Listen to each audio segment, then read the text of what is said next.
মঙ্গলবার কালীগঞ্জ পৌর ও উপজেলা শ্রমিক দলের উদ্যোগে সাবেক প্রধানমন্ত্রী বেগম খালেদা জিয়ার রোগমুক্তি ও সুস্থতা কামনায় দোয়া মাহফিল অনুষ্ঠিত হয়েছে।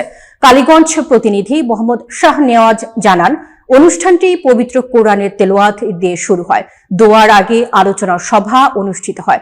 সভায় সভাপতিত্ব করেন কালীগঞ্জ পৌর শ্রমিক দলের সভাপতি মোহাম্মদ আলম খান এবং সঞ্চালনা করেন শ্রমিক নেতা কিরণ।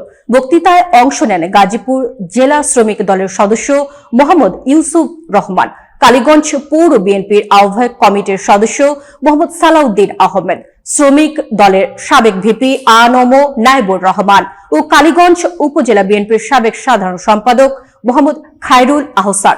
দোয়া মাহফিলে স্থানীয় যুবদল, ছাত্রদল, কৃষক দল ও স্বেচ্ছাসেবক দলের নেতাকর্মীরা উপস্থিত ছিলেন।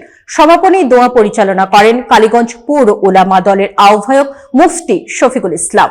দোয়া করা হয় খালেদা জিয়ার সুস্থতা, সাবেক প্রেসিডেন্ট জিয়াউর রহমান ও আরাফাত রহমান কোকোর রুহের মাগফিরাতের জন্য।